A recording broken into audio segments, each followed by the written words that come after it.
This is Dio. He's a winemaker in ancient Greece. He lives with his wife, his hand, and his vast row of grapes. He's been at war for several years in Troy, and has struck up a deal with the legendary hero Odysseus to serve him at sea in exchange for a safe passage home. He has faced many grueling challenges along the way. Those sirens were tough. The men have decided to stop and rest on Thrinacia, home of the sun god Helios. Odysseus warned them not to harm Helios' cattle, lest they incur the wrath of the gods. But Dio had other ideas. Fellow crewmates, do hear me well on this fine afternoon. Why waste away on an island such as this? Those heifers may belong to Helios, sure, but surely if we offer one as a sacrifice, mayhap you will understand? Deo, you fool, you ninny. Helios is not known to be kind to those who kill his pets, and... Nonsense. Why not take advantage of such lovely cattle as these? If Helios is mad, then Helios is mad, but he's a minor god, a demigod at best. What can he do? Make it exceedingly hot outside? Make it hot outside. Is it game? I will sacrifice one of the cattle to him.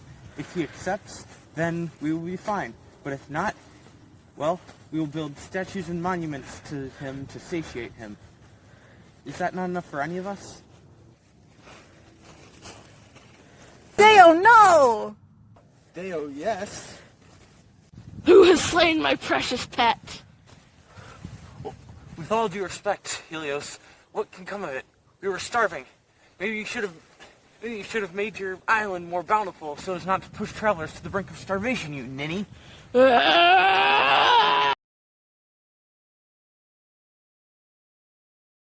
This is Deanne Grangerford.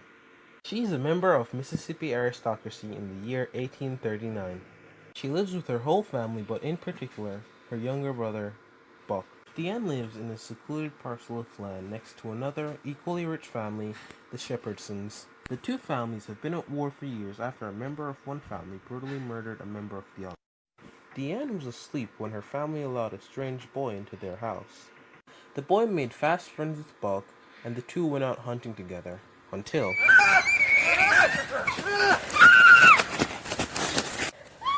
Oh shit. It ain't Sunday. Y'all shouldn't be out here without a weapon. You're gonna get yourselves killed. It ain't our fault. Hook down and dropped her. It wasn't my fault. He started chasing us and I got started and dropping it. Alright, here's the plan. I got a knife. I'm gonna get out and create a diversion while you two run out the other end. You understand? Yeah, I know. There's 5 or 6 of those men. You'll die darn immediately. I don't care what happens to me as long as you two get out safe and sound. Now, the count of 3. 1. Diane, no. 2. Yeah, no. 3!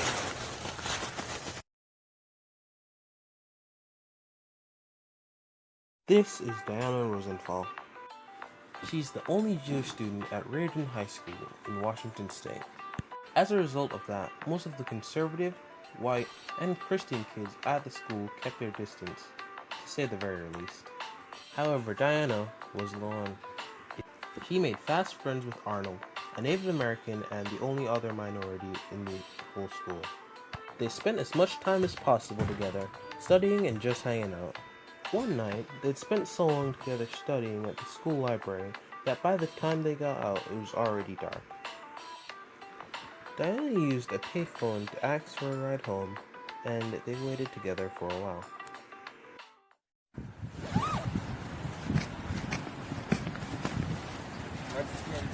What did you say? You heard me. Make me. Oh, it is I.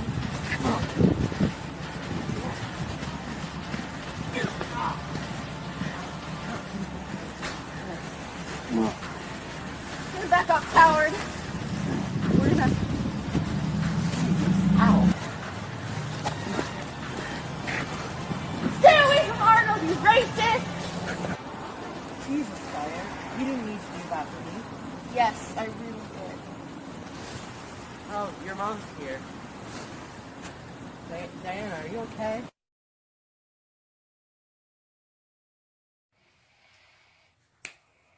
Diana, do you know about the guy from the Odyssey who killed Helios's cattle to feed his crew and got killed? Yeah? Or the great chauffeur girl from Huckleberry Finn who got shot trying to save her brother? Yeah, where are you going with Or the this? guy from Mice and Men who broke his back trying to earn money for George's farm? Cut to the chase. Well, all of these characters remind me of you. They all suffered with consequences trying to help other people by acting first and faking strategically later. Like you when you beat up that kid for me last night. Huh. I guess when you think about it, it's kind of like they're my past lives. Yeah, I guess you'd say that. Maybe I should learn a lesson from them and take the time to think critically before I do something reckless for my loved ones. That's a good idea. Would you help me out with that? Yeah.